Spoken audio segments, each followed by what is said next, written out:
I'm Ken Johnson, and this is our 22nd Time for Action webinar. Thank you for joining us. I'd like to start by acknowledging that the land on which we gather is the traditional unceded territory of the Algonquin and Anishinaabe people. As persons of settler ancestry, we offer gratitude to all First Nations, Métis, Inuit, status and non-status Indigenous peoples who care for and teachings about Turtle Island, our Earth, and our relations. We honor those teachings. Tonight, we're going to talk about ZEV mandates, as you would all know. We have two guests, Ken Love and Raymond Leury. We're lucky to have them both here tonight. The seminar will be set up as we'll give each of them 20 minutes to present, and then I'll ask them a couple questions, and then we'll take questions from the audience. Really, we'll be checking the Q&A or the, is it Q&A we got, Rolly, or just on this, or just the chat?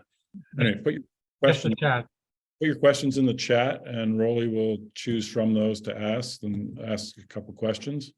At an hour, we will end the formal seminar, but for anyone who's still keen, we'll spend an extra half hour with our two guests and do what we call an after chat, and you're welcome to stay on with us or leave at your behest. Okay, let's start. Ken Love is going to present first. He's with Climate Messengers, and we've had him on twice before. In fact, he was on the initial Time for Action webinar, the inaugural one, back in January 2021 with Elizabeth May. That first webinar was titled Overhaul Feeble Bill C-12, the Net Zero Emissions Accountability Bill, which many of you would probably know was fairly pathetic, and it ended up not being nearly as strong as it should have been. But that's another story for another day. Then we had him on last September again with Elizabeth May on capping oil and gas emissions in Canada. The Liberals need to deliver now. And that, for both of those, Climate Messengers put together an extensive toolkit to help you understand the issues and help with your submissions.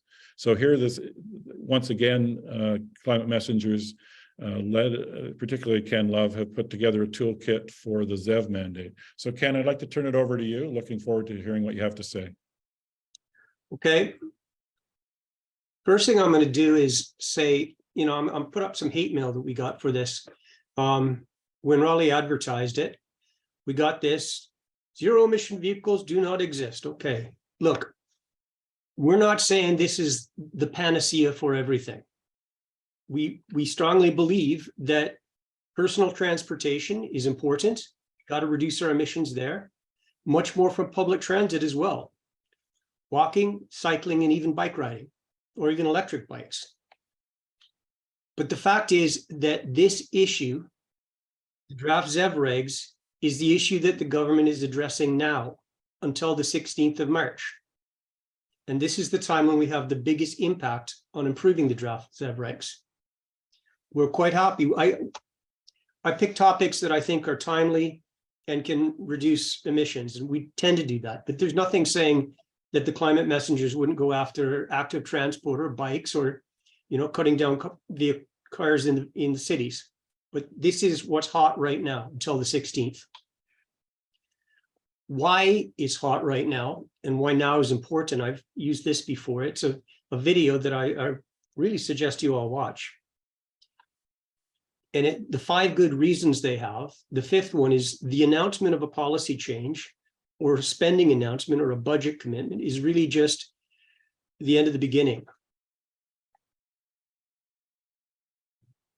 It's how the details are created for the policy implementation and the speed. So here we're getting close to the end. We've got draft ZEV Regs, but we can still change them. So now relax, set a spell, and put up your feet. Ken's going to have the slide deck, so you can get it and use it as you wish. There'll be a link to our big fancy toolkit at the end, and there's even a 1-page version for you to look at if the toolkit's, you know, more than you want to chew. So what I hope to do is explain the Draft ZEV Regs, what we're asking you to do, and why it's important for you to act. this is a draft you see, and this is for context. You often see this pie chart. It cuts up each one by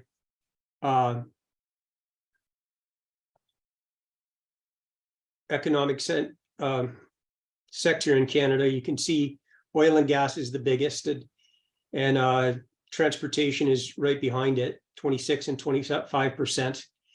2019 is still a good year to use because 2020 and 21 are much lower, but artificially lower because of COVID. Now this one cuts up transport, and it cuts out the transport light duty vehicles, because that's what we're talking about tonight. They're 87 megatons and 12% of the total. So Ken, just before you get off that slide for a second there. So one of the things I want to point out is if you look at the oil and gas section there, the 26%, when we cut greenhouse gases from light duty vehicles or heavy duty vehicles, that also cuts the oil and gas emissions, okay? Because for the gas and diesel that's used by our cars and trucks and all that and buses, that the production process emits lots of greenhouse gases. So that's what the oil and gas portion is there. So in this chart, it would be probably 50% more reduction than what shows in the 12% there because of that other secondary effect. So we talked about getting 12% or 87 megatons from light duty vehicles. And what are light duty vehicles? They're passenger cars, SUVs, and pickup trucks. Now, what are ZEVs? Under the draft regs, they're battery electric vehicles, hydrogen fuel cell vehicles, and plug-in hybrid electrics, or PHEVs, as long as they go at least 80 clicks on the charge before the engine kicks in. Each of these qualifies to earn 1 credit. And what the Draft ZEV Regs do is they create annual sales quotas. So each year a fixed and increasing percentage must be ZEVs. And this one is good. If the automakers fail to sell its quota, it must pay a penalty, what they call in the ZEV regulations, a compliance credit of $20,000, indexed to inflation for each ZEV they fail to sell. Now, the plug-in hybrid electrics are treated somewhat differently. To begin with, in 2026, they can make up no more than 45% of the whole quota. That drops to 27% by 2027, and no more than 20 for the quotas from 2028 and thereafter. You might want to make a point that you think these are too high and they should be lower. That's perfectly valid if you want to comment on that. So here's the numbers that they would set out all the way through from 26 to 2035 when it's 100. And I flagged in the middle. In 2030, it's supposed to be 60% ZEVs. Can't sell them because this is one of the things that people worry about. No problem. You reduce the price of your ZEVs, and you either just put it down, you market them better, and you learn how to make them more efficiently. And you balance your books by putting the profits of your gas guzzlers up. By 2035, the automakers will be competing on all ZEVs. So you've now got two things, believe it or not, that you should, we hope you'll put into your submission on the consultation. The mere fact that these ZEVs are being made is a very good thing. It'll make ZEVs available in provinces where it's now extremely difficult to get one. And as Raymond said, it will help to reduce the demand for oil and gas. Because at present, this is our largest source of GHG emissions. And tell the government this. The second good thing to comment on is that $20,000 penalty. Automakers make more profits selling ICE vehicles than they make selling ZEVs. when the profit gaps are large enough and the penalty is low, they'll act in an economically rational manner and simply pay the penalty as a cost of doing business. So up at $20,000, they won't do that. They'll sell their ZEVs. And here, tell the government not to yield to the pressure of the automakers who are going to want to reduce the price of compliance credits. But there are also issues that need to be fixed before the ZEV regs are finalized. Here's where ZEV regs are already in place in North America: Quebec, British Columbia, California, and they've already been passed in Washington and Oregon. All of them are going to have more stringent sales quotas earlier than the federal draft ZEV regs. All these other American states will soon also have, the red ones will have full-blown ZEV sales quotas, and most of them will follow California. The way they're written, and something the federal government did, they're allowed to adopt California's. Now, here's the first place where you can see why it's really important that the ZEV regs, Canada's draft ZEV regs, get fixed. California, BC, and Quebec have already had these ZEV regs in place. They've had sales quotas for at least a few years going backward, sometimes several years. But by 2030, and you can see, 22% in 2025, by 2030, our ZEV regs, the feds are significantly lower than the other ones. Particularly BC, you can see that at 91% by then. We don't catch up to even California until 2032. That's only 3 years before everyone's supposed to be at 100%. We never catch up to BC until the very end. Now, why this is important is because the average light-duty vehicle stays on the road for 15 years. A quick example of why that's a problem. With the 20% ZEV sales rate quota in 2026, 80% of the light-duty vehicles sold that year will be ICE vehicles. They estimate the sales in 2026, the Environment Canada goes to another branch of the federal government. We're going to sell 2,068,872. Of that, 1.654 million will be ICE vehicles, gas vehicles, in 2026. That 1.6 million gas vehicles are going to stay on the road until 2041. Too many new ICE vehicles will be kept on the road for too long to help us cut the transportation emissions fast enough. You might have seen this one before. It's the UN IPCC. We've got to cut, we've got to peak our emissions before 2025, followed by rapid and deep GHG emission reductions. Remember, and I think everyone should have a copy of this. I don't know if you can get a paper copy, but at least a PDF. The emissions reduction plan that came out in March. It said 40 to 45% below 2005 by 2030.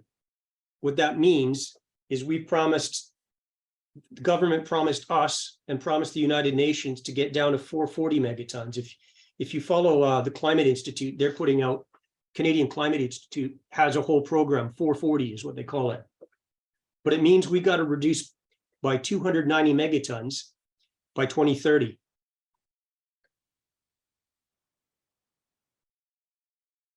The emissions reduction plan calls for 40 megatons of reduction from transportation.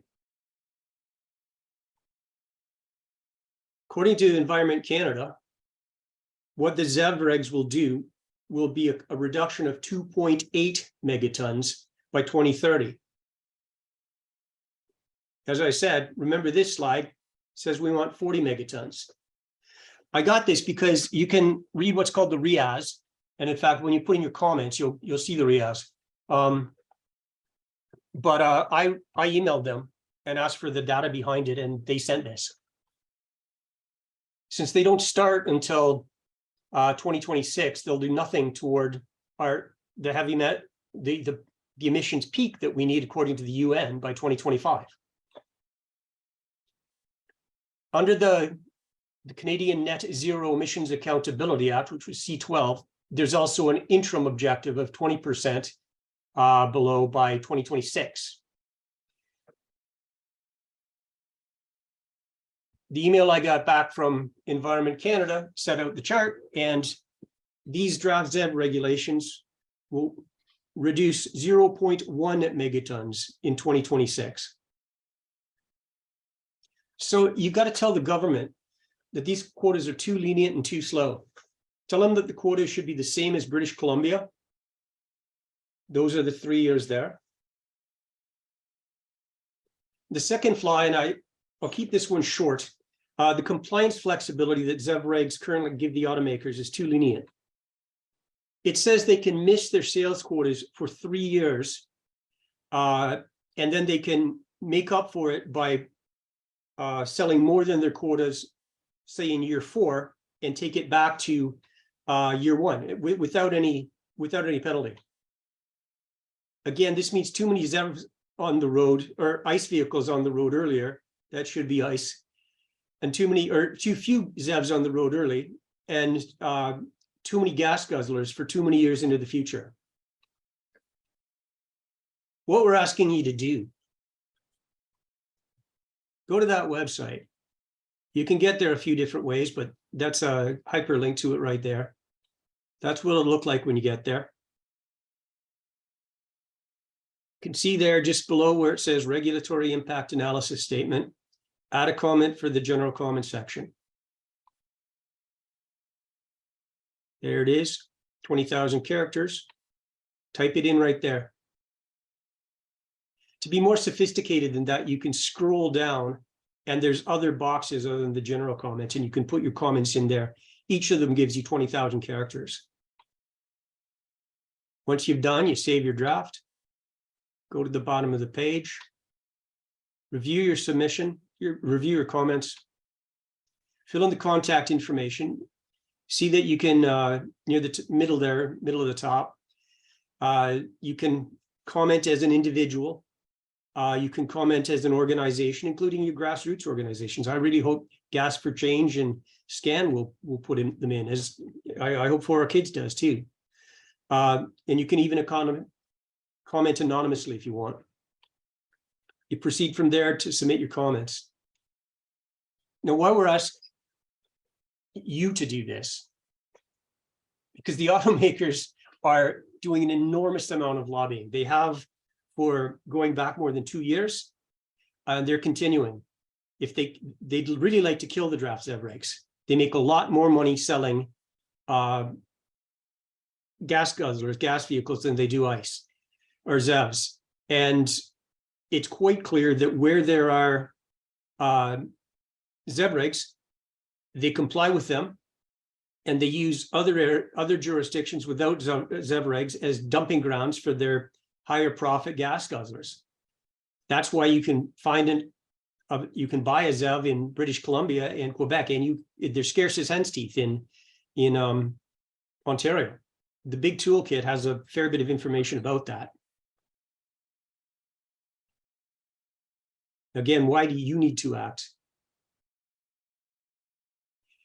Here's just some examples of the pressure from the global. This is the global automakers. So these guys are, they represent other than North American ones.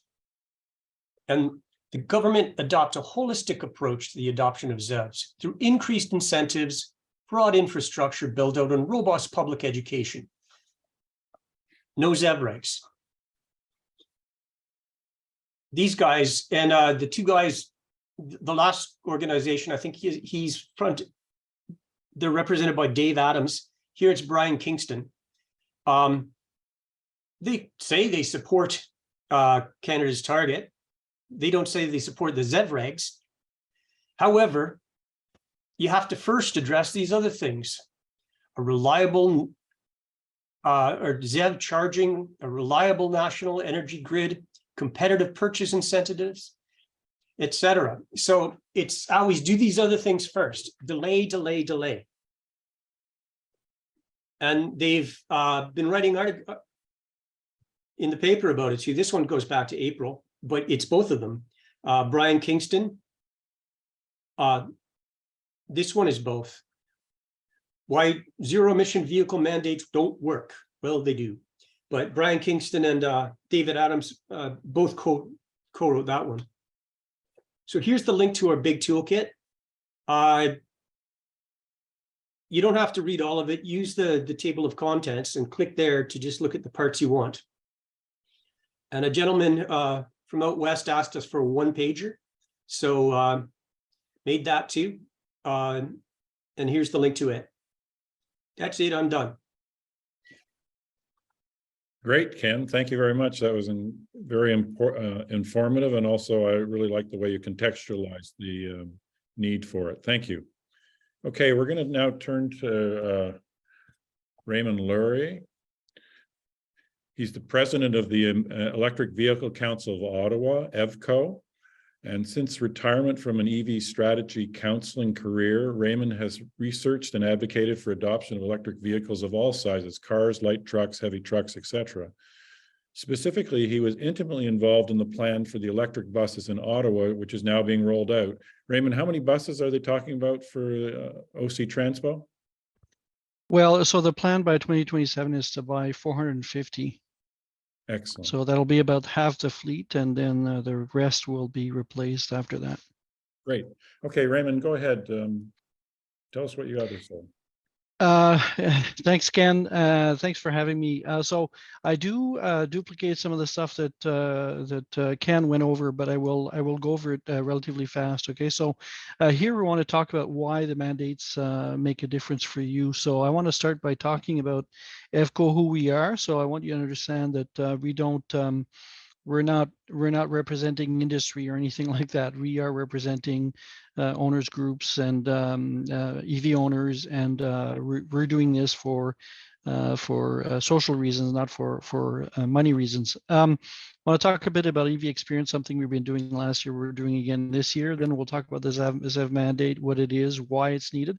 So I'll explain a bit more why it's needed in particular. Talk about what needs improving. So Ken has covered some of that, but I think I have a slightly different flavor of that. Then I want to plug an EV show that we're doing at the end of March. For March 31st and April 2nd, if you're interested in seeing some EVs. And then there's a few reminders that Ken wanted us to provide to you. So EVCO, so we've been around for actually 40 years. Okay, we've been around for a long time.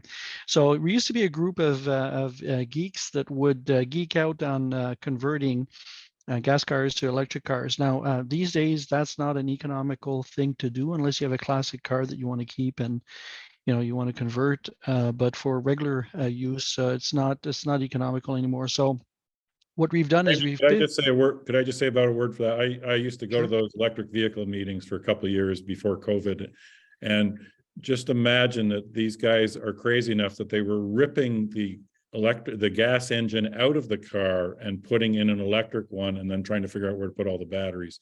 These are hardcore, these guys. Yeah. So we're hardcore in a different sense these days. So we've actually pivoted towards promoting the EVs that exist in market. And like Ken said, we worked on the OC Transpo project, and actually the numbers are here, Ken. So they currently have 4 e-buses in the pilot project. That's a picture of one of them there, and they plan on buying 26 this year for putting them in service by the end of this year, potentially early next year. This has taken us 4 years to get here. Okay, so these things are a very long process, and so it's the same issue with the ZEV mandate. We need to move fast now to get things underway as soon as possible. So if you're interested in electric vehicles, knowing more about them, all sorts of questions about whatever you want with EVs, EV Experience, you have a website that will answer some of those questions. If not, you could ask additional questions that aren't there. We did a bunch of events last year. We did over 1,000 test drives throughout the year, and we expect to do just as many this coming year. So if you're interested, if you know someone who's interested, please point them to us, and we'll be doing providing free test drives and participating in a bunch of events. Okay. So what's the ZEV mandate? Ken has covered it pretty well. One thing here that's this is from the website that they have. The picture on the right there, that shows the dotted line is what they expect the market to do by itself if there's no ZEV mandate. Okay. So, and the full line is what the mandate represents. So that, you know, they expect that the regulation will result in moving from that bottom line to that top line. Okay. So what is it again? Essentially, the manufacturer must sell a certain percentage of zero emission vehicles, and the target moves and increases over the years, right? And what if they don't meet the minimum? Well, they have to pay a fine, or they buy a credit from a manufacturer that's got excess credit. So this represents what I believe is sort of best of breed approach to regulation, in that if you are a laggard and you're not doing your part to do what, you know, the social policy is intended for you to do, i.e., you know, sell more EVs year after year, then you get penalized. But if you overdo it, if you're keener and sell more than you need to sell, then you get benefit from it. So the manufacturers can actually make money at this if they want to. Okay. So earlier, Ken talked about the fact that the manufacturers are trying to water down the legislation. They want the government to focus on incentives, on charging stations and things of that nature, public education campaigns. Well, I could tell you that public education campaigns aren't required to drive demand. We have more demand than we need right now. We have a supply problem. And to me, this is a great example of privatizing the profit and socializing the cost. So what the manufacturers want us to do is, or want the government to do, is to spend money on incentives and spend money on public education, spend money on infrastructure, charging infrastructure, and the manufacturers don't have to do anything. Wow, what a surprise, right? So they want the government to pay for everything, right? So why do we need a mandate? Really, there's a number of three main areas. So EV availability. I don't know how many people that are waiting for an EV that they've ordered months or in some cases years ago. You know, the demand is much, much higher than the supply. There's no doubt about that. The market share at last quarter of 2022, Canada-wide was about 10%. So that market share would be considerably higher if we had availability of vehicles, right? So we just do not have the vehicles in Canada. Why is that? Well, one of the reasons is that manufacturers send their cars where there is a ZEV mandate. So there were comments from Ken earlier that Quebec and BC get cars that other provinces don't get. That is true, but also it's true that countries that have stricter mandates or have mandates get cars that we don't. Okay. In the US, there's actually some states that Ken had a map that shows some of those states where there actually are EVs sitting on the lots, EVs that are very desirable. So for example, I've been waiting for a while for an EV6, the Kia EV6, and I saw a report of 12 sitting on a lot somewhere in Washington State. Why is that happening? It's because Kia has an objective to sell EVs in that state, and they're putting the stock in place. They're putting the incentives in place for those things to be sold, right? And they're not doing it here. Why would they sell the cars here when they could sell them elsewhere, where they would get penalized if they don't sell enough EVs, right? So the other reason for ZEV mandate is having more choice. So there's a lack of models. Now, that being said, at the EV show in Gatineau at the end of the month, we're going to have about 60 different EVs. So there are lots of choices. But that being said, in other countries, and one good example is Norway. If you go to Norway, you'll see a whole bunch of EVs that could be sold in Canada, but are not. Okay, and I could list you a whole list of models that I'm aware of that aren't available here that would sell really well here. So why aren't they shipped here? Well, there's limited supply.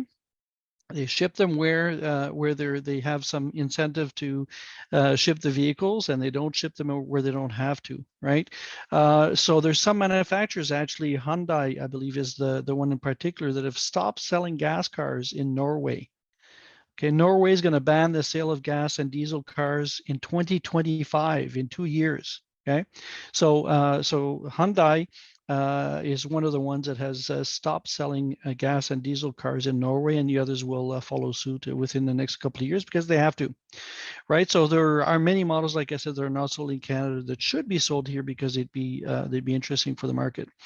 The other thing is that this has an impact on the price of vehicles. Okay, so EVs are more expensive than ICE vehicles here in North America for the most part.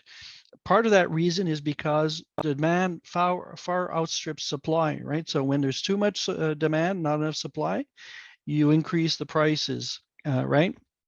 And the manufacturers don't have any incentives, or don't have to incent purchases. They don't have to offer discounts. You may have seen that in some states in the US a few years back, there were some significant discounts on Chevy Bolts in states where they had mandates, right? Never saw that here because they don't need to sell these cars here, right? So many dealers here in Canada, they're adding market and other fees on top of the MSRP. So if you're buying a car traditionally, forget about the pandemic period where there was a shortage of vehicles period. But before that, you would expect that the MSRP was the maximum price you would pay, right? You would negotiate starting there, looking for a discount from that, right? Well, if you're buying an EV today, you're paying MSRP plus, in many cases, they'll add other fees that are in the thousands of dollars they call them a market adjustments and dealer fees and all that, but you pay a real premium for these vehicles. So if the manufacturers had an incentive to sell these things, there'd be more in stock, and then there would be this pressure to increase prices here in Canada, right? So in terms of adoption and how fast it's going to happen, so we're seeing a lot of stuff across the world. It's not just Canada that's going to ban the sale of gas and diesel vehicles by 2035. The EU, which is a very large market, is doing that. Ken already mentioned that there's some places in the US that have done that, and the US overall is working on regulations. Also, just a point, if you really need a proof point of this big electric wave that's coming. So this is a CEO of ExxonMobil, right? One of the biggest oil companies on the planet. He said that every new passenger car sold in the world, okay? So world, we're talking Africa, we're talking Asia, the Middle East, everywhere on the planet will be electric by 2040. Okay, so every market in the world, from the richest to the poorest, will be all electric by 2040. So these things, this transition is going to happen fast, but we need to be ahead of it, right? We need to make sure that we get the cars that we need to meet market demand here, and meet our objectives. So if you look at the forecasting of market share that's happened over time, I could spend half an hour talking about how these forecasts tend to be very conservative and tend to understate changes, technological changes in particular. But the example at the left is a US forecast by the Boston Consulting Group. Boston Consulting Group is one of the foremost management consultant companies in the or shops in the world, not just the US, but in the world. And you could see that in 2018, they were estimating that by 2030, the market share would be 21, and then they revise their estimates every year. And now in 2022, they said it'd be 53%. I'd be willing to bet that in 2023, they'll estimate something higher than 53%, right? So they're slowly catching up to what the real adoption curve looks like, okay? So if you look on the right-hand side, that's the EVCO forecast, and we're not, we don't offer the type of services that Boston Consulting Group does, but we've done a lot of research on this forecast and applied essentially a technology adoption curve. So every technology ever in the, for millennia actually has been adopted via an S curve. So it starts out slow, and then as a word spreads, it gets bigger and bigger, then it takes off, and then Next thing you know, everybody's got a smartphone, right? And 2 years before, nobody knew what a smartphone was, right? So our projections are in red there, and the line is blue is the actual number. Okay, so we're tracking to our projections that we did in 2017 and have not modified since. Okay, so if you look at the mandate, so you saw this before, so I'll skip this slide. So if you put all of that together, the light green here, actual, this is the actual numbers right here. The dark green is our forecast at EFCO. And actually our forecast is a bit conservative here. You see that we're actually tracking above it. And I expect the real number will be something more like the red line we see here, okay? But the government is saying that if there's no ZEV mandate, we'll get that yellow-orange line at the bottom here, and the ZEV mandate is going to give us the next line up here, okay? Well, the reality is we're going to be somewhere either at the green line or at the red line, somewhere in there. So we're missing out essentially on this, at least this part, and potentially this part of EV adoption. And given that we're in a climate crisis, we need to move fast, and this is new vehicles, right? So if our numbers, the ones in green, actually pan out, we'll have about 30%, somewhere around 30% of the fleet will be electrified by 2030. So that leaves 70% of the cars still to electrify. So it's going to take a while. Like Ken said, if you buy a new car today that's gas, it's likely going to be on the road for another 12 to 15 years. So we really need to move this to dial up things much faster. So what kind of improvements are needed? So the start date is way too far, right? So 2024 is too far. Quebec has had their mandate in place since 2018. The BC mandate's been there since 2019. California's, it's 2016, I believe, when they put theirs in place. So we are very, very late to the party. And this 2-year delay will make a huge difference in our ability to get the supply that we want and for people to be able to afford and get their hands on EVs. So the targets are too low, right? So California, we're supposed to be at least matching the most stringent mandates in the US. California is saying 35% by 2026. And we're already at 10% nationally. And the target is 20% by 2026. We think we're going to reach that within a year, 18 months maximum. Okay, so the last point there is that it's not exactly why what improvements are needed, but this goes back to what Ken said.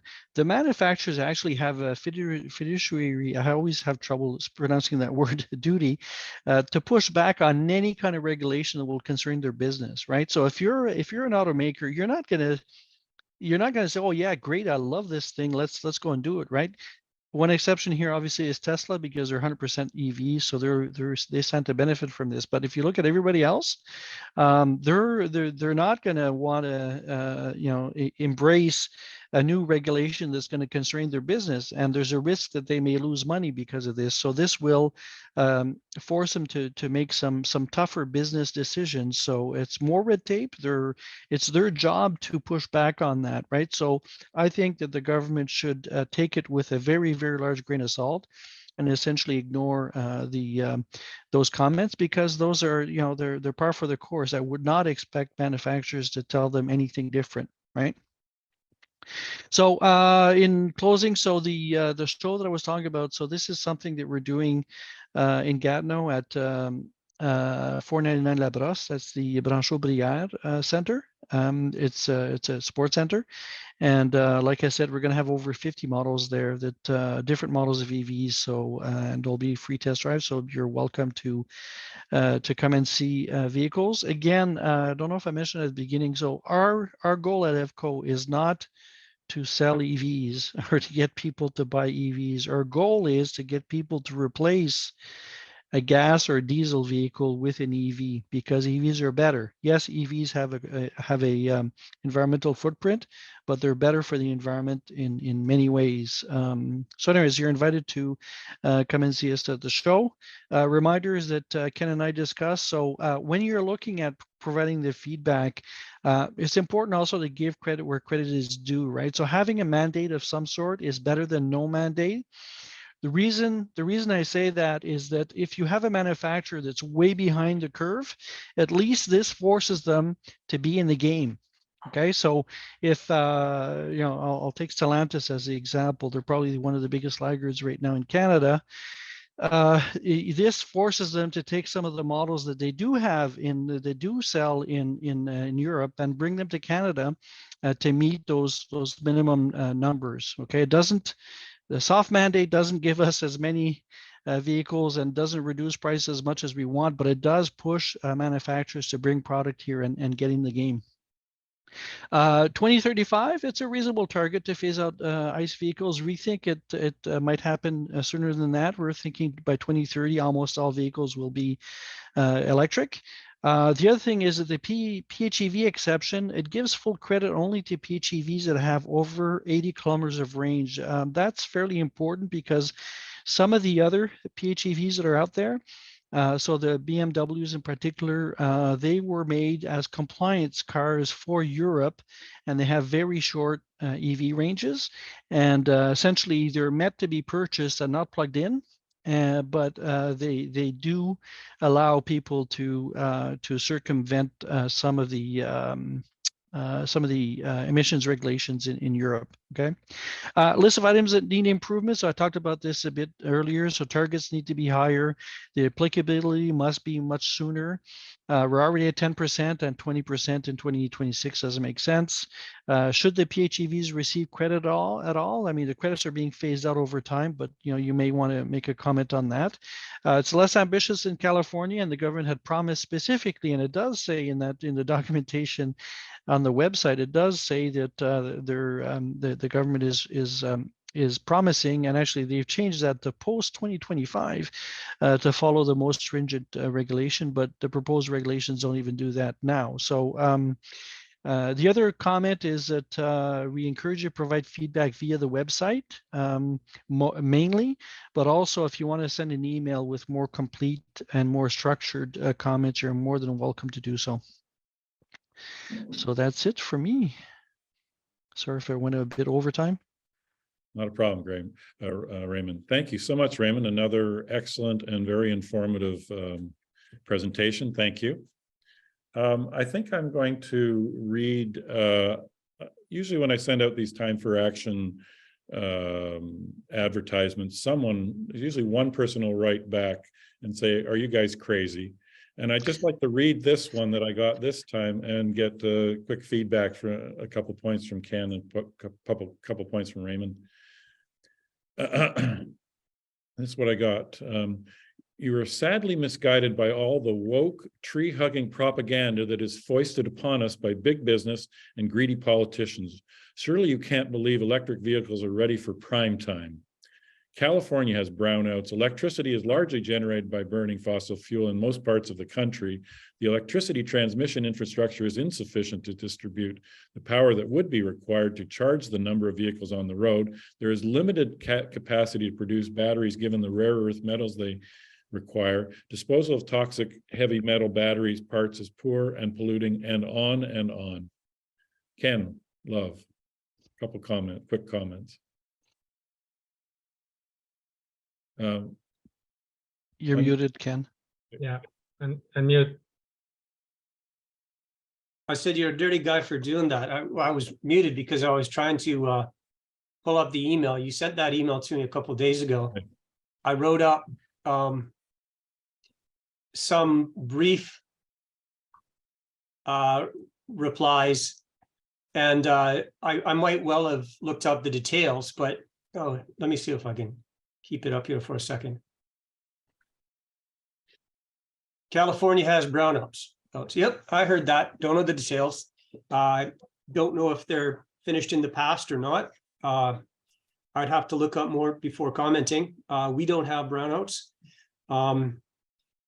this goes hand in glove. We have to increase our electricity transmission and generation. That's a fact of life if we're going to avoid cooking ourselves. The second one, electricity is largely generated by burning fossil fuels in most parts of the country. Nope, not in Canada. We have a very, very clean grid. British Columbia and Ontario, which would really benefit from the grid or from ZEVs, has a very, very clean grid, as does Quebec and Manitoba. Oddly enough, they have a lot of hydropower there too. There's enormous potential for wind power. A report came out about 2 or 3 weeks ago saying wind power and hydroelectricity, or wind power and solar, are now cheaper than gas. And we could generate a lot of it. 3, there is limited capacity to produce batteries given the rare earth metals. Yep. It's a very interesting issue, but it's only partly a valid point. Raymond mentioned the Boston Consulting Group, also the International Energy Agency. Both have written about that in the past few months. Broadly speaking, we'll have enough lithium to get us partway through 2030. But there's plenty of opportunity to produce more lithium. Yeah, so Ken, let me handle that a bit more, because I'm more in tune with, or more deeper into the technology than you are. So when it comes to lithium, that's an interesting thing, because lithium actually is fairly abundant. It's one of the most abundant elements on the planet. I think it's the 21st most abundant. But the thing is, when you're trying to make money making batteries, you get creative, right? So there was an issue with cobalt and nickel in batteries. So now newer batteries have almost no cobalt.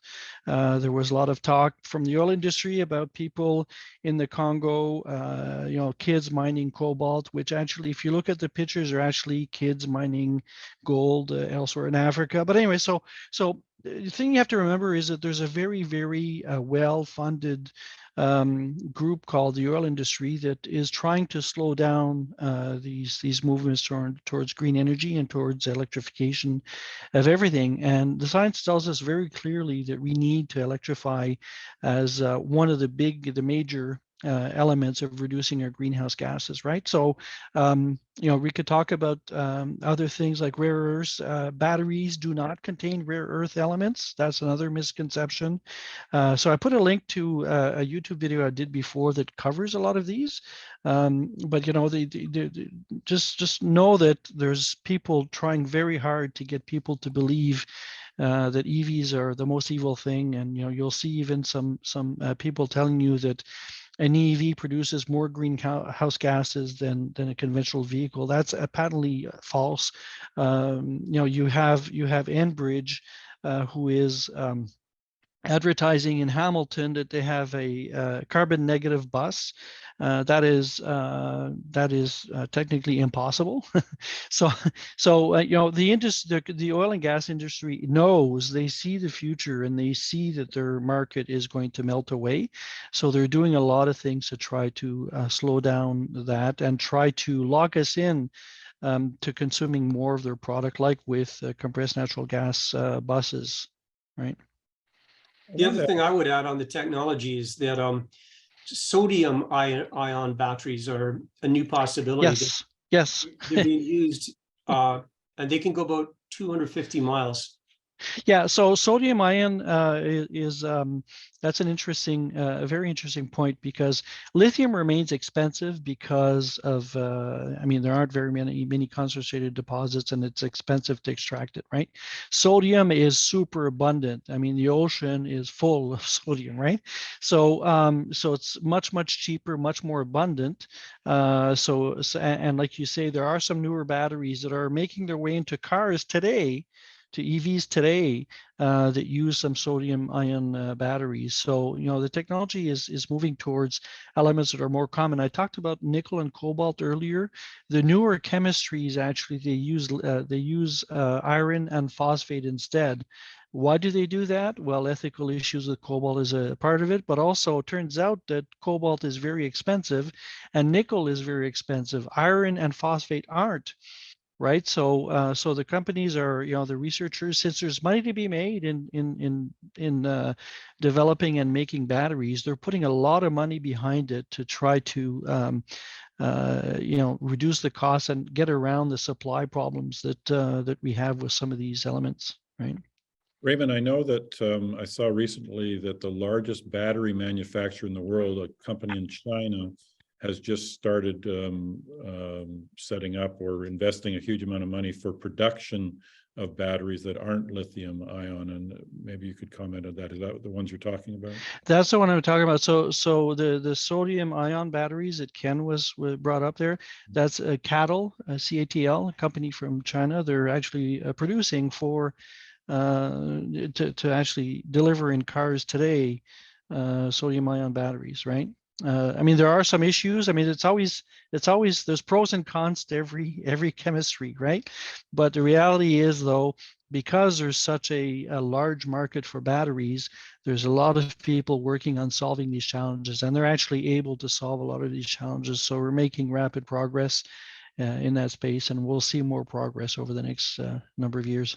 I wanted to bring up an issue that hasn't been mentioned by either of you.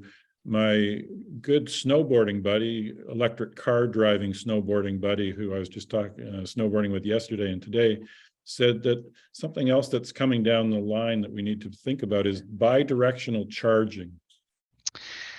Yes. I'd appreciate a comment on that, probably from Raymond. Well, actually, I'll look for and I'll post a link to a presentation I did on that. So bidirectional charging will be very important. First of all, tell people what it is. Tell people what it is. Okay, so bidirectional charging is that you are able to charge the car with a grid like you do today, but you're also able to take the electricity from the battery and feed it back to the grid. Okay, so that means that, as an example, during the Dura show, there's a friend of mine who was able to use his Ioniq 5, so his Hyundai Ioniq 5, and it has, you could buy an optional adapter that plugs into the charge port, and that gives you a 15 amp, 120 volt circuit. So during the Dura show, he was able to power his house for a week. And kept the fridge and freezer going and the electronics, the Wi-Fi, and all that kind of stuff, right? And it used only a small proportion of his battery, right? So the presentation that I have actually goes over, when we have large numbers of EVs, which will happen quite soon. In Ontario, we'll have more than 1 million EVs by 2030. Then that represents a huge amount of storage that also could be leveraged to store intermittent green power. So, solar and wind are intermittent. So we need some storage somewhere to be able to store the excess when we have it, so we could use it when we don't, on colder days or at night or whatever. And so car batteries happen to be a huge amount of storage and a good option to store that energy. Thank you, Raymond. Rory, I don't see any questions from the chat. Is that? No, I have a question, and then maybe we can show the video because we're getting to. Oh, right. Okay. Yep. And the question has to do with, you often hear people talk about, well, yeah, your battery is only going to last you 10 years, and then you have to dump it after, and it becomes an environmental hazard. Can you comment on how batteries have a life way beyond the one in the cars themselves? You may have touched on that, but I think that's another myth that you covered in that video that you shared a while ago. Yeah, so there's a whole whack of myths that that are related to batteries. So the first myth is that batteries are toxic. So batteries in a modern EV are not toxic. The batteries in a Prius would have been toxic because they had cadmium, but modern EV batteries do not have anything that's toxic. So you could actually put them in a regular landfill if you want to. That being said, one of the most recycled products in the world right now, so asphalt actually, a little trivia bit, is the most recycled product, but one of the ones that's the most recycled in terms of percentage is lead acid batteries, and lead is not worth that much, okay? The minerals, though, in a car battery, an EV battery, are worth a lot more. So what we are starting to see, and we expect to see going forward, is all of these EV batteries will get recycled. Okay, so that's when they're completely finished, their use is completely finished. But we are expecting car batteries. So if you look at my older EV, it's almost 10 years old. I have over 300,000 kilometers on it. The battery is still fine. I've lost only about 15% of capacity. So the battery will last 15, 20 years. And then once it doesn't have enough capacity to run the car comfortably, then it could be used in a secondary application. So what we're foreseeing is that we will be taking those batteries and putting them in static storage so that we could store the wind and solar energy that is overabundant at times and use it to at peak times when we need more energy, right? So, you know, there's already companies, including companies in Ontario, that do recycling of batteries, and that is happening today. None of that stuff goes to landfill; it's all recycled.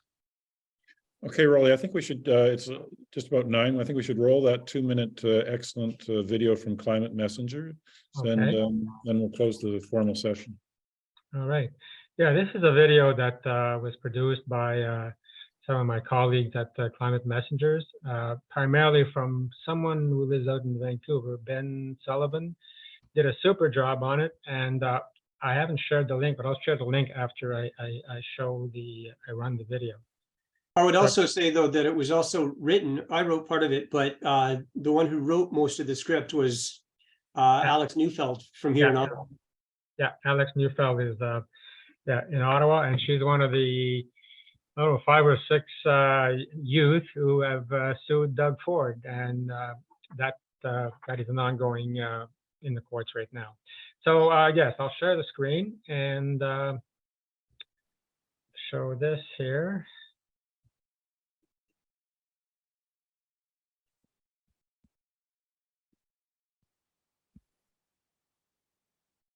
Cars, SUVs, and pickup trucks produce more emissions than the entire country of Finland. Together, they make up 12% of all of Canada's emissions. Luckily, there are solutions. In addition to things like walking and using public transit, we can replace our gas-powered cars with zero-emission vehicles, like electric cars. This is where you come in. The Government of Canada has released a draft plan of how they want to increase the number of zero-emission vehicles, otherwise known as ZEVs, and we need you to let them know what you like about the plan and what must be improved before the March 16th deadline. The government's plan is to create sales quotas, meaning that in 2026, 20% of all cars sold in Canada must be ZEVs, and that percentage will increase every year until 2035, when every single car sold in Canada must be a ZEV.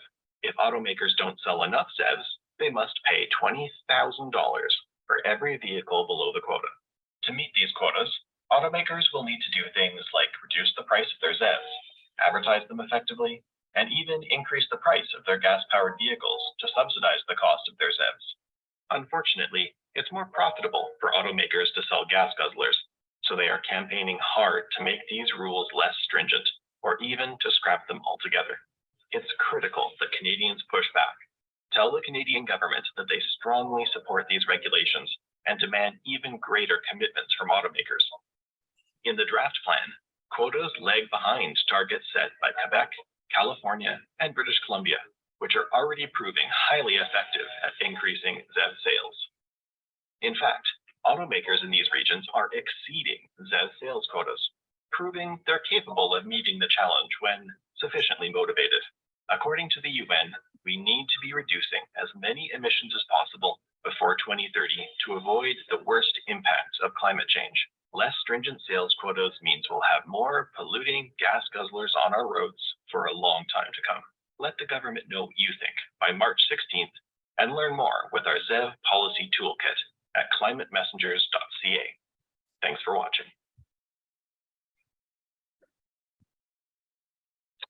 Yes, and that's a great summary of some of the discussions we've had thus far today.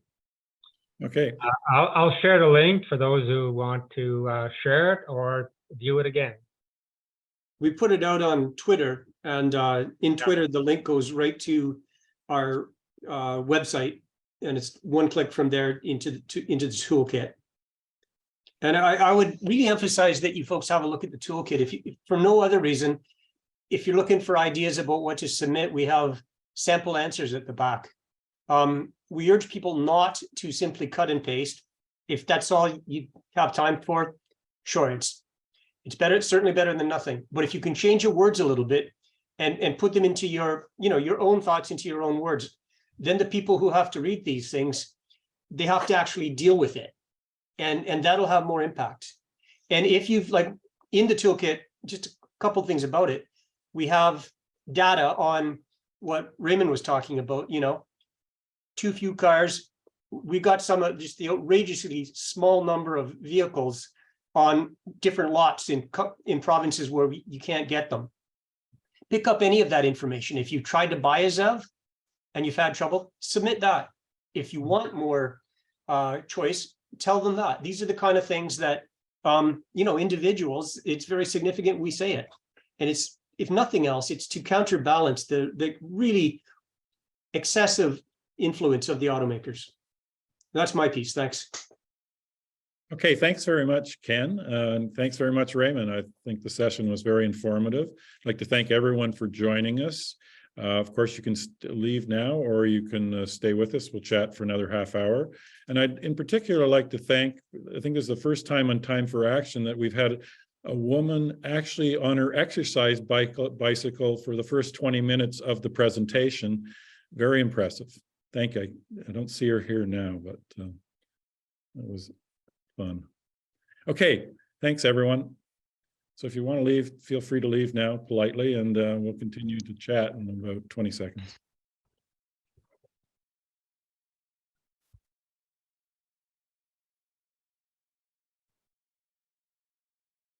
Okay, is there anything else, Rolly, that you wanted to ask Raymond or Ken?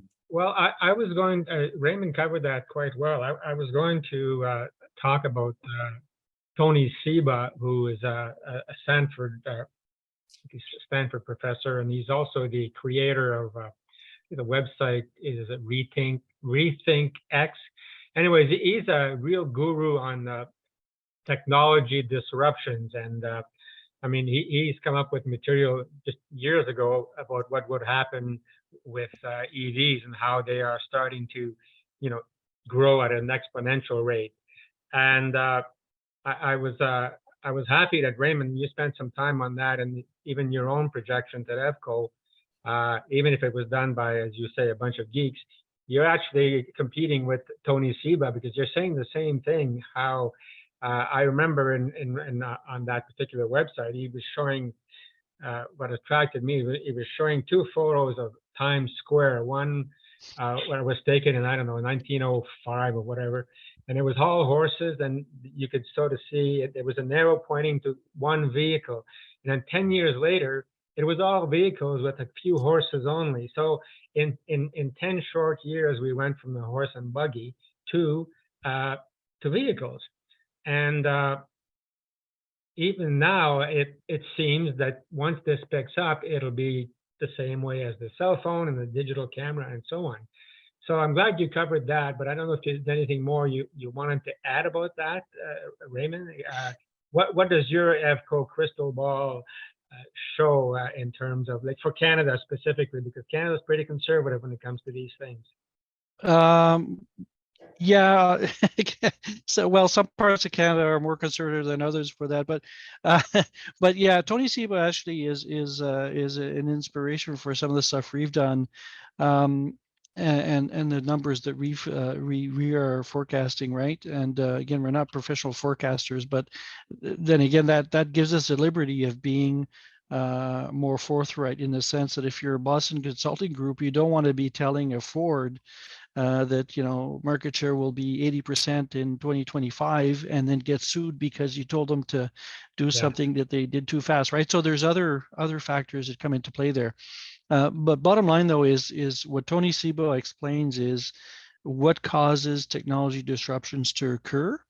And you're right that he predicted many years ago the solar, wind, and batteries would continue reducing in price, so much so that they would revolutionize the industry, the energy industry, and the car industry. And we're seeing that happen. When it comes to the energy industry, most of the, if not all of the energy industry is regulated, right? So the electricity producers are very heavily regulated in most parts of the world. So the regulation actually prevents the transition from happening as fast as Tony Seba would like to see it happen, right? But bottom line, though, is for any additional production going forward, it's clear that it's much cheaper to deploy wind or solar, and solar is getting cheaper faster than wind. But the challenge again with wind and solar is you need some place to store the energy because it's not produced necessarily when you want it. Although with solar in the summer, when we need the most electricity in Ontario, that's when the solar produces the most, right? So there's a good match there. But at night, obviously, it doesn't. Sun doesn't shine. The wind does blow sometimes. So, but bottom line is we need storage, and EVs are a good place to do that. Now, if you want to, something very interesting that I saw last week. I would expect that people in this audience would not be, for the most part, good fans of Elon Musk. And I can tell you, I disagree with a lot of stuff he says, okay? But there are some things that Elon Musk gets right. And if you look at the investor day that he had last week, he starts about talking about the energy industry and storage and how that's going to go, is going to play out within the next 20 or so years. And that matches what Tony Seba is saying in terms of, we have the technology, we have the capability of going to green energy much, much faster than people think.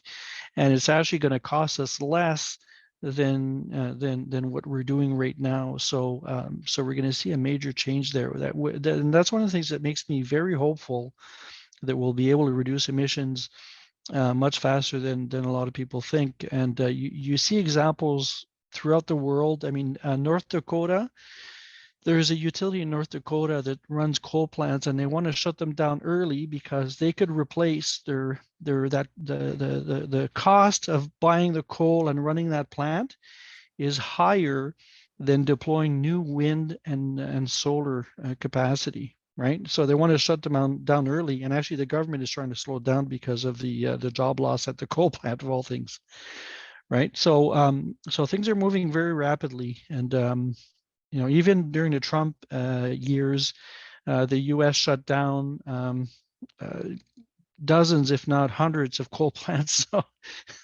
So it's the economics that's driving it, right? So again, that's the reason why I'm hopeful, because money tends to talk, right? And if green energy is cheaper than nuclear or coal and gas, then that's what the people who want to make more money are going to do, right? Couple of questions. Sorry, Raymond, I didn't mean to cut you off. Sure. Yeah, actually, Raleigh, you saw a couple of questions there. The one, if I may, Betty Ann's, I thought was interesting. My concern is that, in case you folks all don't see it, my concern is that people are all waiting for the perfect time to get an electric vehicle. Yeah. They're waiting for the government to create the quota for the industry, or waiting for the subsidy. So everyone keeps putting it off. What is your counter to this way of thinking? I'd say the carbon tax, because a carbon tax and the sales quotas, because one of the suggestions that we make for people making their submissions is, hey guys, you're going to put my gasoline taxes up enormously by 2030. You better give me some alternatives, because it's, what is it, $50 now? It's going to be $150 $170 a ton by 2030. Yep. So there's going to be a sweet spot where already it's less expensive to own a ZEV over the lifetime of the vehicle. More upfront, but less. And when that gas tax goes up a bunch more, I mean, it's a combination of availability, depending on how you drive, range, and then the gas tax going up. The But it's carbon tax also- is a beautiful thing. It's also what I tell people about, to answer that question is just get in the line, just get in the queue, because I ordered an ID4, Volkswagen ID4. I was, and there was at least a 20-month waiting period. I was number 81 in Ottawa when I first, like 81. And by the time I changed my mind on the ID4, I was still number 40, only 41 people in Ottawa. And this is like 16 months into it. So if you don't get in the queue now, you might be waiting much longer than you can. Sometimes you need a vehicle. You just can't wait that long. So that's how I respond to that question. Another question in here was from Anita, and that's a very interesting question. Is there, because there's more availability in Quebec, can you just go out in Quebec and buy a car? Because not only that, there's a better rebate. I guess you have to live in Quebec in order to get the Quebec rebate, but so what can you answer that, Ray, or anyone else? So absolutely. In Ottawa, there's been a lot of people buying cars on the Quebec side and vice versa forever, right? That's not an issue at all. With an EV, the federal rebate is taken off on the bill, okay? And if you're a resident of Ontario and you buy in Quebec, you're not eligible to get the Quebec rebate. To get the Quebec rebate, you have to ask for it afterwards. Some dealers will do it for you, but some will have you fill out the paperwork and you pay for that, that portion up front, and then you get the rebate afterwards from the government, right? But yes, absolutely, you can. Now, there are some dealers who, so manufacturers don't want us to be, they don't want Quebec assigned cars to end up in Ontario. But reality is, if you're the dealer, you're the salespeople person at the dealer, you don't give a darn who's buying the car, as long as the car is being sold and it's off the lot, right? So the numbers that are there for the mandate in Quebec are for the manufacturer, not the dealer. Okay, so you shouldn't have any problems buying in Quebec if you're from Ontario. And is there availability, Raymond, in Quebec for? There is more, but there is more, and the dealers in Quebec tend to know more about EVs, so they tend to get larger allocations and all that. So yeah, it's but it's a bit of a crapshoot. One of the other things that I've seen people do is there's some dealers that are in the middle of nowhere that get an allocation because they're given an allocation. They're a dealer, they get an allocation, and they're not interested in selling EVs, so they leave it on the lot, and then people through the internet go and buy them.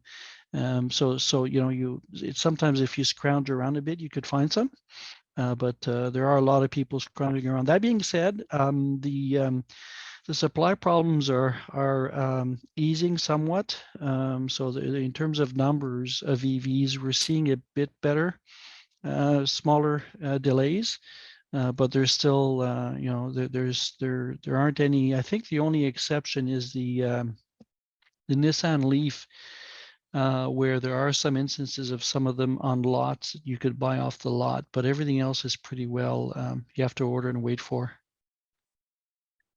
And do you see a real how quickly do you think that's going to ease? So the other exception I didn't mention is Tesla. So if you want to buy Tesla, I've been discouraging people from buying Tesla lately because they've been more expensive than other options. They have reduced their prices. They actually have inventory, and the delays for Teslas are relatively short. We're talking weeks for some of their models. But again, it depends on the manufacturer. Some of them are chewing through the backlog quite fast. So the Mach-E from Ford is somewhere between 3 and 6 months. But the Ioniq 5 and the EV6, so Kia EV6, Hyundai Ioniq 5, they're what I would call what I would term the best value on the market if you're looking for that size of vehicle at this point in time. And their order backlog is huge. They're trying to increase production, but they're still struggling. So there's a few other models there. The ID4, the wait time is not so long anymore. Rolly, it's they started producing them in Chattanooga in Tennessee in the US. So there's more availability now. But there's a few other models like that that are more available. The higher price models, so if you're looking for a Porsche, they're a bit more available too. Just one thing we did not touch on, and I wish we had in the full session, but it's what I call is range anxiety. In other words, I've had an EV now for about 4 months, and I just plug it into my garage. But and one of the questions here, I think, it has to do with municipalities putting in level 2 chargers, and they're really not very good because of the waiting times you need for charging. So, so how do you see the whole grid of high-speed chargers rolling out?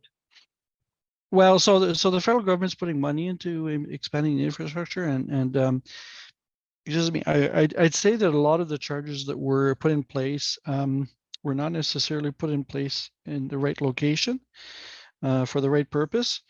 So level 3 chargers, just for those who don't know, those are the type of chargers you would use if you're doing a long trip and you want to stop somewhere for 20 to 40 minutes to top up your car and get on your way to the next your destination or the next charger, right? So those are the fastest chargers that are out there. Those are quite expensive to deploy. They cost on the order of $100,000 and above by the time you've got them installed each. So they're fairly expensive. That's why we see less of them, right? That being said, if you're somewhere, so I went to New Brunswick last summer, and the ideal location for me, and this is what they have going to New Brunswick, is they have these Irving stops where there's a store and there's a restaurant, and you could charge up while you're eating lunch or dinner, right? And those are ideal locations for that. There's other level 3 chargers that are not in great locations and they don't see much use. Level 2 chargers are the same thing as what you would have in your garage. It's 240 volts. So if you want to get enough charge to have more than just a top up, you have to be there for hours at a time. Right, so they're useful in some circumstances. So if you go to a hotel and you're charging overnight, level 2 is fine. But if you're going to a park to walk the dog and you have a level 2, you're not going to get much extra range while you're waiting while you're walking the dog, right? Unless you're taking a really long hike. But you're talking about 40 to 60 kilometers at most per hour of charging time for those level 2s. Right. Here's a question from Julia Armstrong, who happens to be my sister. We have 2 older, and I think it's quite relevant. We have 2 older ICE vehicles. We try not to drive much. If we only drive a total of 6,000 kilometers on each car annually, I doubt it's financially positive to replace them with EVs. I welcome your thoughts. So if you look at the current prices of the let's say they're not super inexpensive cars in the sense they're not what do you call the Econo boxes, right? So if you look at things like the Chevy Bolt or the Nissan Leaf, cars like that, and if you do the math over 5 years and you drive somewhere around 10 to 15,000 kilometers, you would save money. The more you drive, the more you save, because electricity is much cheaper than gas, especially if you charge at home. So the break-even point is somewhere between 10 and 15,000 kilometers, right? So it might be worth it, given that this would be a total of about 12,000 kilometers. The other thing I would say is if you do have 2 ICE vehicles and you're concerned about range anxiety and all that, you may want to replace one of them and see how it goes. So what we did when we replaced our first car with an EV, we thought we'd use the EV in town, and we wouldn't worry about long distance stuff because we had no idea how we would charge the darn thing, right? So, but it turned out that we started using the EV for as many trips as we could because it saved us so much money on the fuel, right? So and we got used to this idea of charging on the road and all that, so it became a no-brainer for us, right? Raymond, I can't believe you called your EV a damn thing. So it's got over 300,000 kilometers. The older one, I've got two now, right? But the older one, it's got over 300,000 kilometers. Still works great. Changed the brakes after 275,000 kilometers for the first time. So yeah. That's a Tesla Model S, if I remember correctly. Yes, it's a Model S, yeah, 2013, yeah. Picking up on what my sister said and what my snowboard buddy said, he suggested that if you're not driving much, the best car to have is the one you currently have, so you're not putting more resource use in particular. Well, so if you look at the overall, you do the calculations of GHG emissions and all that, there's something to be said to if you have an existing car that's reasonably in good shape, so it doesn't emit lots of pollution other than greenhouse gases, that it's probably better to keep it for a while more, but eventually the vehicles will have to be replaced, right? So it's really at that time that the question will arise. And I know right now there aren't very many options in the used market. That's because there aren't that many EVs in the fleet yet, right? But as there's more and more vehicles, and as some of the earlier vehicles start getting off lease and all that, we're starting to see a bit more in the used market, which makes it a bit more affordable, right? So if that's the criteria, some people who keep their cars very long are usually people who don't want to spend too much on their cars, which is really me. Even though at Teslas, I tried to save money on vehicles by keeping them for as long as I could possibly keep them, right? I just want to go back to the ZEV mandates. I just want to highlight the insidiousness of not having people have to buy another ICE vehicle because of this incredible lag period, and just how much impact that has on how quickly you get off carbon. Because once you buy that car, you've just set in motion another 15 years of not shifting away from fossil fuels. And it just matters so much. Yeah. So Paul, I appreciate, Ken, very much you pressing how much it mattered. I didn't really initially realize how much it mattered to have those mandates ramp up really quickly. Yeah, so let's take Paul's question to help answer that a bit more too. So Paul is asking about the F-150, right? So Ford just started shipping the F-150 Lightning this year, which is a fully electric pickup truck. So it's actually an excellent vehicle. It's I know some people who have the F-150, and it's a very, very impressive vehicle. So if you need a pickup truck, that is certainly a very good solution. It's got some things that it does that a gas car just can't do. So anyways, but if you look at the F-150 and the gas version, you're probably, if you're driving 20,000 kilometers a day, you're probably 20,000 kilometers a year, you're probably emitting about 6 tons of CO2 per year. So times 15 years, that's 90 tons of CO2 just with one vehicle, right? So yeah, just replacing one vehicle has a pretty significant impact.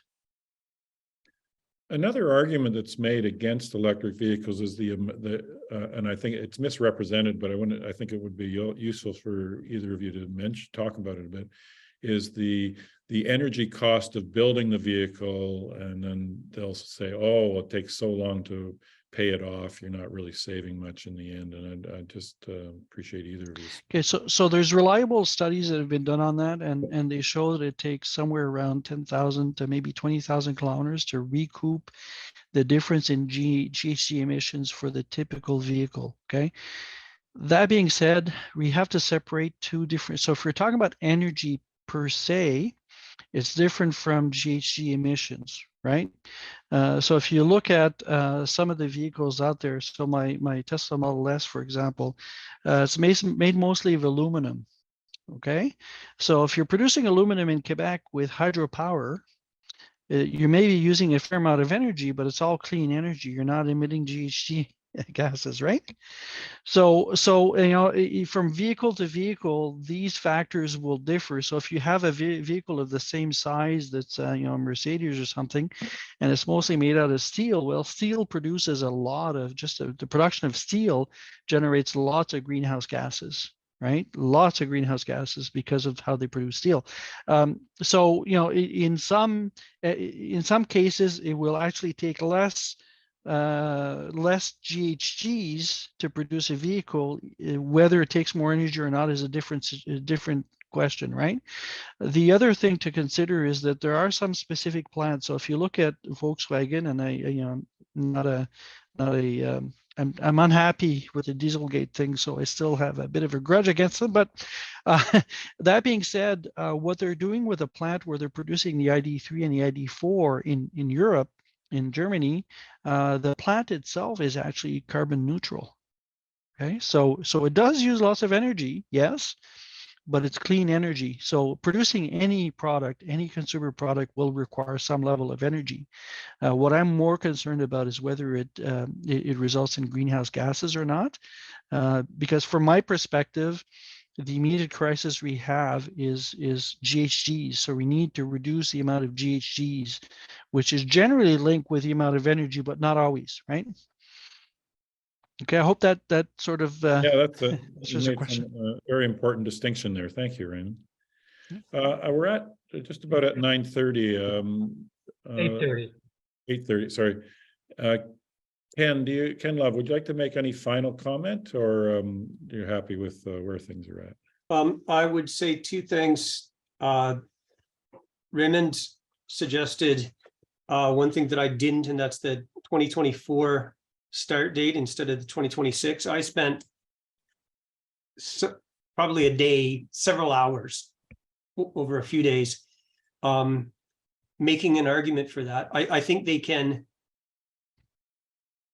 automakers can provide the cars, but the reason we didn't include it in our toolkit as an absolute yes, but as a maybe, was because there's a fella, he's prominent with one of the groups, I think it's Environmental Defense. Wallace is his last name.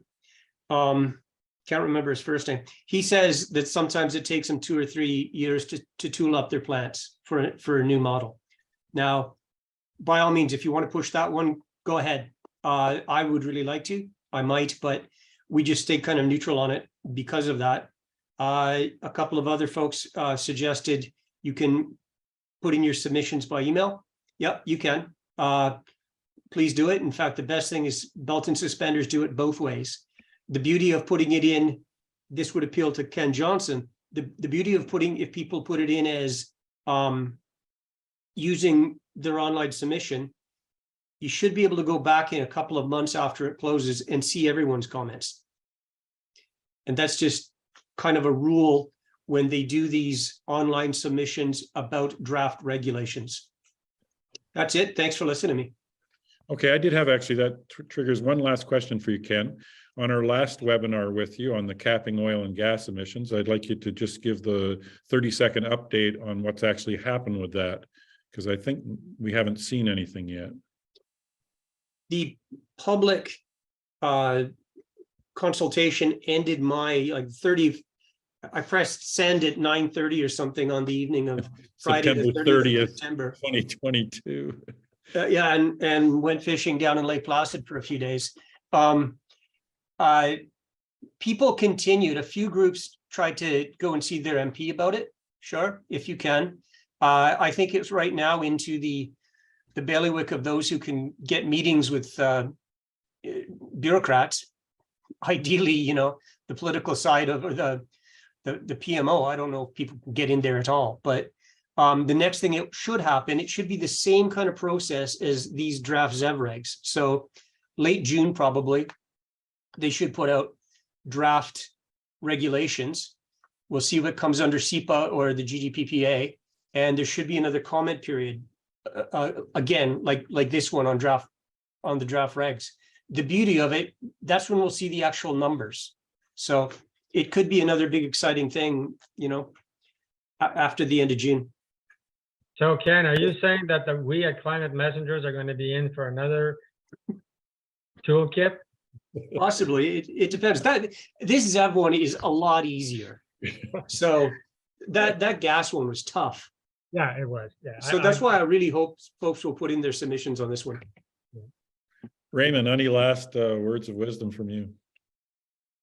Well, I would encourage people to give their feedback. You know, you don't have to have very elaborate feedback, but make your voice known. And I would encourage you also to not do it anonymously, because anonymously it you know, it could be a robot doing it and not a real person, right?